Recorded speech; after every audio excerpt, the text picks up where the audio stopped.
गरिरहनुभएका व्यक्ति बुलन्द आवाजका अध्यक्ष मेरो प्रिय मित्र राजन नेपालजी, त्यसैगरी हाम्रो किसान अभियन्ता आदरणीय व्यक्तित्व उद्धव अधिकारीज्यू, त्यसैगरी समन्ता स्कुलको अनि झोर महाकाल स्कुलका प्रधानाध्यापकज्यूहरू, त्यसैगरी राजु नेपाल सर, त्यसैगरी मेरो आदरणीय मित्र आदरणीय दुर्गानाथ दाहालज्यू, त्यसैगरी अमर तामाङज्यू, रघुनाथजी, हाम्रो सीमाजी लगायत यो कार्यक्रममा चाहिँ उपस्थित हुनुभएका ओडाका प्रतिनिधिज्यूहरू र उपस्थित बुवाआमा दाजुभाइ तथा दिदीबहिनीहरू सबैमा हार्दिक न्यानो अभिवादन नमस्कार व्यक्त गर्न चाहन्छु।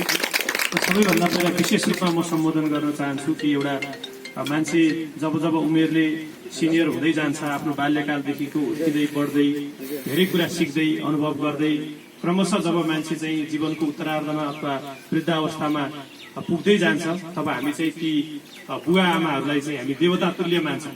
त्यस्तै देवता तुल्य व्यक्तित्व हाम्रो माइला श्रेष्ठज्यू, म उहाँलाई पनि विशेष रूपमा चाहिँ सम्बोधन गर्न चाहन्छु। र विशेष गरी यो यस्तो प्रतिकूलताको बावजुद पनि खास गरी अब यो अहिले त नेपाल मात्र नभएर संसारमै कोरोना भाइरसको कारणले चाहिँ एकदम आक्रान्त छ, विश्व नै एक किसिमले भन्नुपर्दा अस्तव्यस्त अवस्थामा छ। त्यस्तो प्रतिकूलताको बावजुद पनि आफूले गरेको संकल्प जुन हिसाबबाट चाहिँ पूरा गर्नुभयो राजनजीले, म राजनजी लगायत यो बुलन्द आवाजको टिमप्रति हार्दिक नमन व्यक्त गर्न चाहन्छु र मलाई अत्यन्तै गौरवको महसुस भएको छ। र खास गरी विशेष गरी स्वदेश तथा विदेशमा रहने व्यक्तिहरू जसले यो आवास निर्माणको लागि, यो घर निर्माणको लागि चाहिँ साथ सहयोग गर्नुभयो, उहाँहरू सबैजना धन्यवादको पात्र हुनुहुन्छ। विशेष गरी अघि न आएका नाम मध्येमा पनि मैले अघि नै भने मेरो प्रिय बहिनी ज्वाला जो जापानमा बस्नुहुन्छ, त्यसै गरी ईशा गुरुङ, हाम्रो हेम थापा लगायतको जो व्यक्तित्वहरू त्यहाँ समाजसेवी व्यक्तित्वहरू हुनुहुन्छ, उहाँहरूले यो कार्यक्रममा मात्रै नभएर बाहिर बसेर आफूले रगत पसिना बगाएर पनि देशका लागि थुप्रै सामाजिक काम गर्नुभएको छ। निस्वार्थ रूपमा भ्रष्टाचारको विरुद्धमा खबरदारी गर्नुभएको छ। देशमा राम्रो अवस्था बनोस्, सुशासन कायम होस्, नेपाल राम्रो बनोस् भन्ने चाहिँ चाहना गर्नुभएको छ। र तपाईँ हामी सबैजनाले एउटा कुरा के बुझ्नुपर्छ भने कतिपय हामी बुवा आमाहरूलाई पनि हामीलाई पनि के लाग्छ भने छोराछोरी अथवा विदेश गएदेखि होइन कमाउँथे होला भने जस्तो कतिको सोच मैले देख्छु। कतिपय विदेशमा जसको छोराछोरी छन् अथवा जसका दाजुभाइ दिदीबहिनीहरू छन् भनेपछि बाहिरबाट त्यसले मजाले कमाएको छ, यत्तिकै विदेशमा त त्यत्तिकै कमाइ हुन्छ भने जस्तो पनि हाम्रो कता कता कुन कुन किसिमको मनोविज्ञानहरू छ। म के आग्रह गर्न चाहन्छु भने म 22-23वटा भन्दा बढी देशको विभिन्न कार्यक्रमको सिलसिलामा मैले भ्रमण गरेँ, तर बाहिरको जुन जीवन छ, जुन जीवनशैली, बाहिरको जुन जनजीवन छ त्यति सजिलो, त्यति सहज हामीले यहाँ सोचे जस्तो छैन। मेहनत, परिश्रम, दुःख अत्यन्तै छ त्यहाँ पनि। तर त्यो किसिमको दुःख, परिश्रम, मेहनत गरे तापनि एउटा गौरवको कुरा, एउटा खुसीको कुरा र तपाईँ हामी सबैले धन्यवाद दिनुपर्ने विषयको कुरा के हो भने बाहिर जो नेपालीहरू हुनुहुन्छ वास्तवमा यहाँ हुँदा बरु हामीलाई कस्तो लाग्दो रहेछ भने सधैँ देख्ने, सधैँ भेट्ने, उल्लार पल्लार यताउता भइरहेको हुन्छ। हामी चाहिँ कता कता अलिकति अलमल्लिया जस्तो छौँ। यहाँ चाहिँ बरु कहिलेकाहीँ चिन्ता गरेका छौँ, चिन्तन गरेका छौँ, तर किन त्यो अनुसारको नतिजा निक्लिया छैन भन्दा मलाई के लाग्छ भने कतै न कतै बरु हामी अलमल्लिएका छौँ। तर जो हाम्रा नेपाली दाजुभाइ दिदीबहिनीहरू जो बाहिर हुनुहुन्छ उहाँहरूले एउटा परिश्रमको मूल्य, देश कसरी बन्दो रहेछ भन्ने सिस्टमका तौर तरिकाका विषयका कुरा, परिश्रमको महत्व, त्यसको फलको महत्व र साथसाथै देशप्रेम, राष्ट्रियताको महत्व, राष्ट्रको महत्व र नेपाली हुनुको महत्व चाहिँ हामीलाई भन्दा बढी उहाँहरूलाई फिल छ। त्यो भएको कारणले म सबैजनालाई चाहिँ म आग्रह गर्न चाहन्छु। एकदमै खुसीको कुरा छ यस्तो सन्दर्भमा, अहिलेको यस्तो प्रतिकूल परिस्थितिमा पनि यसरी एकदम बुढो उमेरमा अवस्थामा पुग्नुभएका बुवा आमाहरूको उपस्थिति छ। विद्यालयका चाहिँ आदरणीय गुरुहरू, समाजसेवी व्यक्तित्वहरू यहाँ चाहिँ उपस्थित हुनुहुन्छ। म सबैलाई हृदयदेखि चाहिँ नमन गर्न चाहन्छु। र खास गरी राजन नेपाल आफै पनि अब लगभग हुन त यो ठाउँमा सबैजनालाई उहाँको परिचय छ नै होला, सबैजनाले चिन्नु भएकै छ। उहाँ आफै पनि लामो समय प्रवासमा बस्नु भएको व्यक्ति, खास गरी छिमेकी राष्ट्र भारतमा चाहिँ बसेर दुःख गर्नुभएको, आफ्नो जीवनको एउटा लामो समय दुःख गर्नुभएको व्यक्ति। त्यहाँ कति धेरै दुःख छ, त्यहाँ कति धेरै वेदना छ, कसरी ती दिनहरू चाहिँ एउटा साधारण जीवनयापनदेखि, सङ्घर्षदेखि त्यो ठाउँमा वर्षौं बिताएर अहिले देशका लागि चाहिँ केही गर्छु भन्ने संकल्प बोकेर जुन हिसाबबाट चाहिँ फर्किनु भएको छ। म के आग्रह गर्छु भने हामीलाई के लाग्छ भने हामी कहाँ कहिलेकाहीँ पहाड, हिमाल र मधेसका विषयका कुरामा, कहिलेकाहीँ विभिन्न जात जातिका विषयका कुरामा, कहिलेकाहीँ विभिन्न लैङ्गिक विषयका कुराकानीले यावत विषयको कुराले चाहिँ नेपालीहरूमा विभाजन लिएर आउने, नेपालीहरूलाई चाहिँ मनमुटाव गराइदिने अथवा एक आपसमा द्वन्द्वको सिर्जना गरिदिने किसिमका गतिविधिहरू पनि हामीले यता कता धेरै नै त्यस्ता किसिमका चलखेलहरू चाहिँ हामीले देख्न पाउँछौँ। तर हामी सबैजनाले एउटा कुरो चाहिँ म सबैलाई के अनुरोध गर्छु, हामी सबैजनाले के बुझ्नु पर्यो भने हामी जुन जात जातिका अथवा वेशभूषाका, संस्कृतिका, परम्पराका जुन भेगमा जन्मेका व्यक्तिहरू छौँ, ती सबै कुराहरू हाम्रा सम्पत्ति हो। त्यसको हामी सबैले जगेर्ना गर्नुपर्छ। एकले अर्कालाई जो जुनसुकै जात, धर्म, भाषा, संस्कृति, वेशभूषा, परम्परा, रीतिथितिको भए तापनि एकले अर्कालाई हामीले सम्मान गर्नुपर्छ। तर सबैले साझा रूपमा के बुझ्नुपर्छ भने हामी कुनै धर्म मानौला, हामी कुनै पार्टीहरूमा आस्था राखौँला, हामी कुनै जातका हौला, हामी कुनै भाषा बोलौँला, हामी कुनै ठाउँमा कुनै भेगमा जन्म्यौँ होला, तर सबैभन्दा पहिला हाम्रो सबैको साझा परिचय भनेको हामी नेपाली हौँ। सबैभन्दा साझा हाम्रो परिचय चाहिँ नेपाली हो। त्यो भएको कारणले हामी सबैजनाले त्यो कुरालाई चाहिँ आत्मसात गर्दै अगाडि बढ्नुपर्छ। र म यो कार्यक्रमबाट एउटा कामना पनि गर्न चाहन्छु र त्यो किसिमको चाहिँ एउटा आशीर्वाद पनि यहाँका चाहिँ सिनियर व्यक्तिहरूबाट चाहिँ मिलोस् भन्ने पनि कामना गर्न चाहन्छु कि यो देशमा साँच्चीकै हजारौं राजन नेपालहरू जस्ता व्यक्तिहरू चाहिँ जन्मियौं, जसले यही जन्मेका सपुतहरूले, यही जन्मेका छोराहरूले, यही जन्मेका छोरीहरूले, यही जन्मेका दाजुभाइहरूले, यही जन्मेका दिदीबहिनीहरूले, यही जन्मेका आमाहरूले आफ्नो समाजको लागि, आफ्नो परिवारको लागि, आफ्नो देशको लागि केही गर्ने संकल्प गर्न सक्नुहोस्। परदेशमा भएका दाजुभाइहरूले, दिदीबहिनीहरूले त्यो किसिमको संकल्प गर्न सक्नुहोस् र सबैजना मिलेर आजको दिनमा एउटा समीक्षाको विषय के हो भन्दा हामीले हेर्ने हो भने खास गरी आधुनिक नेपालको निर्माणसँगै पृथ्वीनारायण शाहको कालबाट सुरु भएर बहादुर शाह हुँदै हुँदै राणा शासनदेखि अहिलेसम्म आइपुग्दाखेरिको एउटा नेपालको यो सुगौली सन्धि पछिको अहिलेको आधुनिक नेपालको कुरा चाहिँ हामीले गर्ने, हामीले त्यसको इतिहासको सबै चिजको गहिरेर अध्ययन गर्ने हो भने हामी सँगसँगै द्वन्द्वमा भएका विश्वका कतिपय देशहरू हामी भन्दा धेरै पछि परेका, किनभने एउटा गौरवको विषय के छ भने पुरानो इतिहास बोकेको देश कुन कुन हो भनेर हामीले विश्वमा खोज्ने हो भने लगभग नेपाल 11औं 12औं पुरानो देशमा त्यो किसिमको सभ्यता बोकेको देशमा पर्छ। भनेको त्यति धेरै गौरवपूर्ण इतिहास बोकेका हामी नेपालीहरू हौं। आज हामी चाहिँ अमेरिकाको कुरा गर्छौं, आज हामी युरोपहरूको कुरा गर्छौं, आज हामी चीनको, भारतको अथवा अन्य देशको चाहिँ कुराहरू गर्छौं, तर नेपालको हाम्रो पाटनको कृष्ण मन्दिर, हनुमान ढोकाहरू जस्ता चाहिँ पुराना सभ्यताहरू हुँदा अमेरिका भन्ने देशै पत्ता लाग्यो भनेपछि कति धेरै गौरव बोकेको चाहिँ हाम्रो देश हो, कति धेरै ठुलो ऐतिहासिकता बोकेको हाम्रो देश हो हैन। अब कसैका प्रति लक्षित, कसैलाई गाली गर्नुपर्ने, कसैलाई नराम्रो भन्नुपर्ने केही छैन। जो व्यक्ति विभिन्न ठाउँमा विभिन्न पदमा पदासीन हुनुभएको छ, लामो समय जेल बसेर संघर्ष गरेर हैन एकदम ठुलो दुःख कष्टका साथ पुग्नु भएको छ, गर्नु भएको छ, तर पनि तपाईँ हामी सबैले सम्झिँदा हामी भन्दा कति पछाडि भएका देश आज संसारको शक्ति केन्द्रको रूपमा चाहिँ उदाइसके हैन, कति धेरै विकसित भए, कहाँ पुगे हेर्नुहोस् त।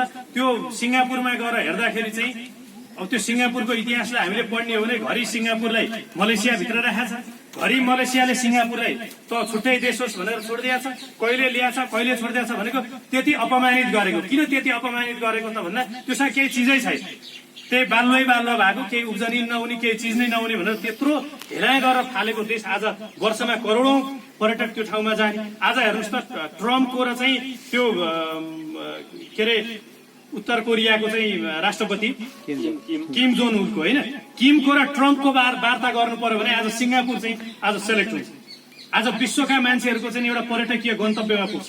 त्यो देशको नागरिकहरूको, त्यो देशको नागरिकको पासपोर्ट संसारको सबैभन्दा शक्तिशाली पासपोर्टको चाहिँ सूचीमा दोस्रो तेस्रोमा कहिले पहिलोमा परेर आउँछ। भनेको यस्ता संसारका थुप्रै, हामीले खाडी मुलुककै कुरा गर्ने हो भने पनि यसो गरेर खाडी मुलुकमा हेर्दा के छ, मरुभूमि भएका ठाउँहरू त त्यस्तो स्वर्ग जस्तो भइसकेका छन् भने हामीले पढेका छौँ, अध्ययनहरूले देखाएका छन्, अनुसन्धानहरूले देखाएका छन्। युरेनियम 1 केजी युरेनियमको कति पर्छ हेर्नुहोस् त हैन। यार्सा गुम्बादेखि युरेनियमसम्मका कुरा, लुम्बिनी गौतम बुद्धदेखि पशुपतिनाथसम्मका कुरा, जनशक्तिको कुरा गर्ने हो भने पनि यत्रा युवा जनशक्ति चाहिँ हाम्रो बीचमा हामीहरू छौँ। प्राचीन सभ्यता बोकेको चाहिँ एउटा देश भने कुनै न कुनै रूपमा तपाईँ हामी सबै बुवा आमाले, दाजुभाइले, दिदीबहिनीहरूले पढे बुझेका सबै मान्छेले एउटा समीक्षा चाहिँ हामीले के गर्नुपर्ने आवश्यकता छ भने हेर्नुहोस्, व्यवस्था ठुलो कुरा होइन। यो पहिलाको व्यवस्था ठिक थियो, अहिलेको खराब छ, अथवा अहिलेको ठिक छ पहिलाको खराब छ होइन, व्यवस्थै मात्रै पनि ठुलो कुरा रहन्छ।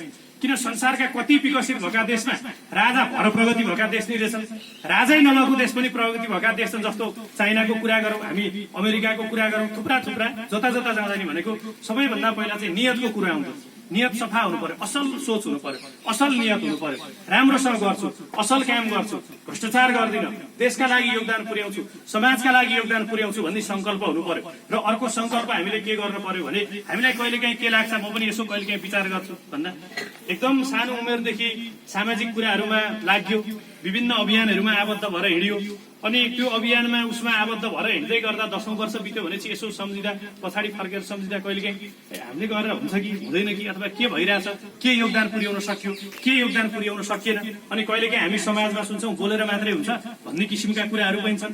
ठिक कुरा पनि हो, तर म सबैलाई के आग्रह गर्न चाहन्छु भने हामीले चाहिँ त्यो हामी सबैको मनमा आउँछ। अनि कहिलेकाहीँ के देखिन्छ, राम्रो विचार भएका मान्छे पनि अब हामीले मात्रै बोलेर के गर्नु भन्ने किसिमको, हामीले बोलेर कसले सुन्छ र, हामीले बोलेर के हुन्छ र भन्ने किसिमको एउटा जबरजस्ती मनोविज्ञान चाहिँ तपाईँ हामी सबैको मन मस्तिष्कभित्र छ। तर तपाईँ हामी सबैले एउटा कुरा के बुझ्नु पर्यो, तपाईँ हामी सबैजनाले एउटा संकल्प के गर्नु पर्यो भने म एउटाले बोलेर, म एउटाले बुझेर, अथवा म एउटाले परिवर्तन गरेर के हुन्छ र भन्ने सोच सबैभन्दा पहिला हामीले हटाउनु पर्यो। हुन्छ त्यति बेला पृथ्वीनारायण शाहले हुन्छ म एउटाले आँटेपछि अरूले साथ दिन्छन् भनेर नआँटे भए आज यो आधुनिक नेपाल बन्थ्यो होला र? त्यति बेला बीपी कोइराला, सुवर्ण शमशेरहरूले यो राणा शासनको विरुद्धमा हामी लड्छौँ भनेर संकल्प नगरे भए यो देशमा चाहिँ यो राणा शासनको अन्त्य हुन्थ्यो होला र? त्यति बेला मदन भण्डारीहरूले, अरू विभिन्न चाहिँ मनमोहन अधिकारीहरूले, ती राजनेताहरूले चाहिँ देशका लागि म यसरी अगाडि बढ्छु, यो किसिमको निरङ्कुशताको विरुद्धमा लड्छु भन्ने संकल्प नगरे भए मुलुक यो ठाउँसम्म आइपुग्थ्यो होला र?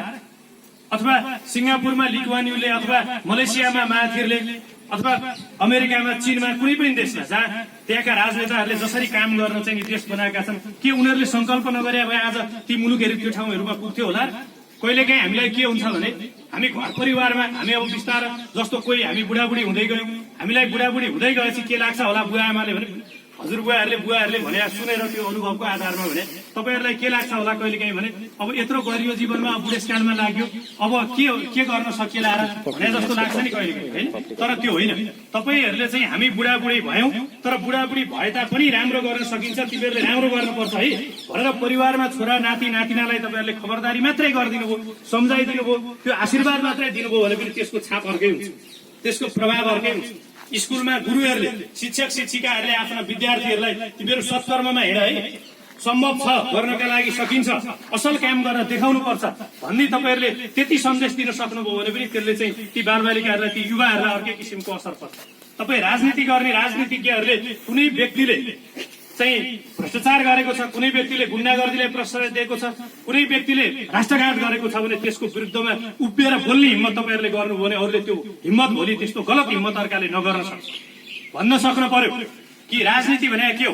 राज्य सञ्चालन गर्ने मुख्य नीति हो। राजनीति किन गरिन्छ अथवा समाजसेवा किन गरिन्छ भन्दा समाजको परिवर्तनको लागि गर्ने हो, राष्ट्रको परिवर्तनको लागि गर्ने हो, समाजको हितको लागि गर्ने हो। यदि कोही व्यक्तिले कुनै पार्टीको खोल ओढेर, समाजसेवाको खोल ओढेर त्यहाँभित्र भ्रष्टाचार गर्छ, त्यसलाई गलत रूपमा प्रयोग गर्छ भने त्यो त राजनीतिज्ञ नै भएन नि, त्यो त समाजसेवी नै भएन नि, होइन?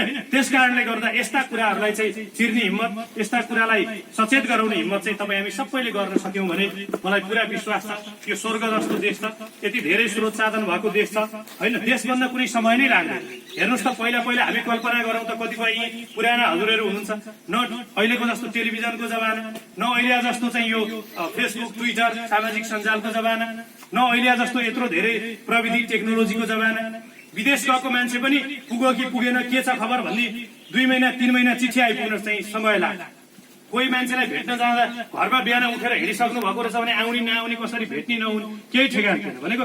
त्यस्तो युगमा त्यस्ता समय त परिवर्तन हुँदै आयो भने अहिले त यो चाहिँ टेक्नोलोजीको कारणले गर्दा संसारको परिवर्तन, संसारको विकास, होइन? संसारलाई एक ठाउँमा लिएर आउनको लागि र राम्रा चिज सिर्जित गरेर अगाडि बढाउनको लागि त केही समय नै लाग्दो रहेछ। यो यही घर बनेको उदाहरणलाई पनि हेऱ्यो, राजनजीले त्यही टेक्नोलोजीलाई प्रयोग गर्नुभयो, 7 समुद्र पारी बस्ने साथीहरूले पनि हेरे राम्रो काम गरेर देखे, होइन? उनीहरूले पनि सक्दो चाहिँ सहयोग गरे, उहाँले नेतृत्व गर्नुभयो, उहाँले प्रयास गर्नुभयो, आज घर तयार भयो। हेर्नुहोस् त, भनेको कति धेरै चिजहरू चाहिँ हामीसँग छन्। त्यो भएको कारणले चाहिँ हामीले एक अर्काको रिस राग हटाउँ होइन, केही छैन एकले अर्कालाई ईर्ष्या गर्नुपर्ने, कुरा काट्नुपर्ने, गाली गर्नुपर्ने होइन, फलानु खत्तम रहेछ भन्नुपर्ने अथवा यताउता गलत जसले गरेको छ सचेत गराउनु पर्यो। त्यो भन्दा बाहेक कसैले कसैको ईर्ष्या गर्नुपर्ने, रिस गर्नुपर्ने बेकार हो। ल तपाईँ हामी अहिले जो छौँ कपाल फुलिसक्नु भएका बुवा आमाले पनि एकचोटि विचार गर्नुहोस् त, हिजो बे गरे कुन दिन जस्तो भयो भने हिजो जस्तो लाग्दैन अहिले सम्झिँदा होइन, भनौँ न होइन। हिजो बाल्यकालको सम्झना यसो हामीले गर्ने हो भने बुवा आमालाई हामीलाई चाहिँ पुर्याएको योगदान हेर्ने हो भने अथवा अहिले युवा साथीहरू यहाँ हुनुहुन्छ एसएलसी पास गरेर सम्झिने हो भने हिजो जस्तो लाग्दैन हामीलाई।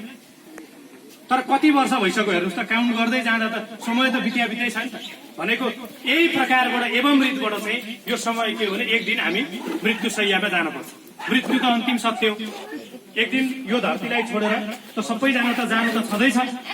त्यो भएको कारणले चाहिँ जति समय बाँचिन्छ, जति समय रहन्छ, त्यो समय आफ्नो लागि, आफ्नो परिवारको लागि, आफ्नो समाजको लागि र आफ्नो राष्ट्रको लागि सुन्दर बनाउने प्रयत्न गरौँ। केही नयाँ संकल्प गरौँ, केही सत्कर्मको संकल्प गरौँ। कुनै धेरै ठुलो परिवर्तनका चमत्कारका कुरा गर्नै पर्दैन। हामी सबैजना असल भयौँ भने, हामी व्यक्ति असल हुन थाल्यौँ भने हाम्रो परिवार असल हुन्छ। सबै परिवार हामी असल हुन थाल्यौँ हाम्रो समाज असल हुन्छ। सबै समाज असल भयो भने त हाम्रो राष्ट्र असल राष्ट्र भइगयो। त्यो भएको कारणले गर्दा चाहिँ हामीले आफूबाट त्यो किसिमको चाहिँ परिवार चाहिँ परिवर्तनको चाहिँ सुरुवात गरौँ। र यो 3,23,000 लगभगमा चाहिँ जुन हिसाबबाट तपाईँहरूले यो एउटा चाहिँ सानो आवास एउटा घर चाहिँ निर्माण गर्नुभयो र म हाम्रो माइला श्रेष्ठज्यूको चाहिँ म उहाँको सुस्वास्थ्यको, उहाँको दीर्घायुको म शुभकामना व्यक्त गर्न चाहन्छु। साथै एक्लै हुनुहुँदो रहेछ, अलिकति अस्वस्थ पनि हुनुहुँदो रहेछ। तपाईँहरू यहाँ अब छिमेकमा बुवा आमाहरू, दाजुभाइ दिदीबहिनीहरू हुनुहुन्छ, कहिलेकाहीँ अप्ठ्यारो पर्ला, साह्रो गाह्रो पर्ला, छिमेकमा त्यही त हो नि होइन।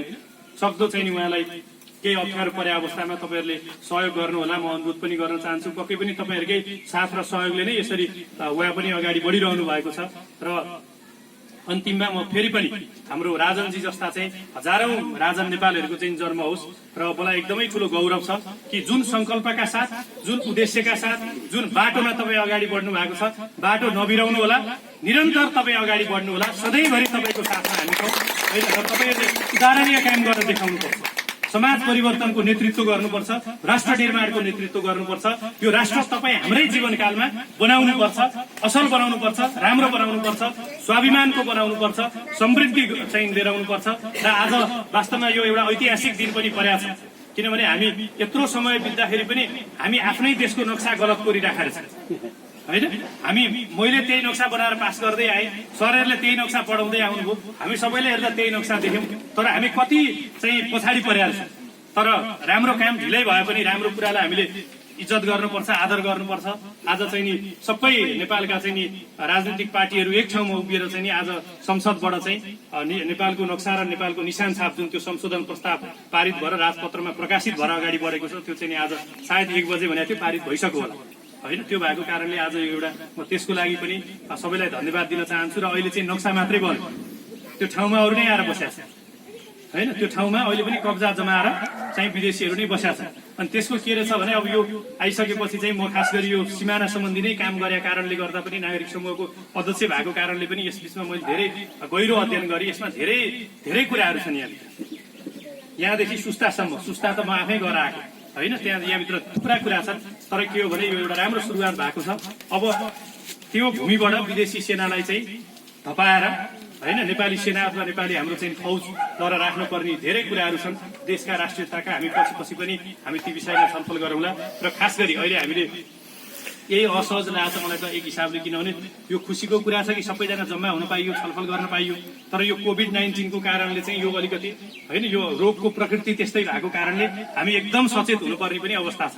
र म तपाईँहरू सबैजनालाई सुरक्षित रहनु होला, आफ्नो ख्याल गर्नु होला, आफ्नो परिवारको चाहिँ ख्याल गर्नु होला। अब यो कोभिड-19 को यो त्रास एउटा चाहिँ यो महामारीबाट पहिला सबैजना स्वस्थपूर्वक बाँचेर यो चिजलाई चाहिँ पार लागोस्, त्यसपछि अरू कुराहरूमा फेरि सहकार्य गरौँला। र बुलन्द आवाजको र राजनजीको यो जुन अर्को नेक्स्ट प्रोजेक्ट तपाईँले चाहिँ घोषणा गर्नुभयो, त्यो प्रोजेक्टको लागि पनि मेरो तर्फबाट धेरै धेरै शुभकामना छ। र हामी सधैँ सँगसँगै रहन्छौँ, साथसाथै रहन्छौँ। धेरै धेरै धन्यवाद, नमस्कार।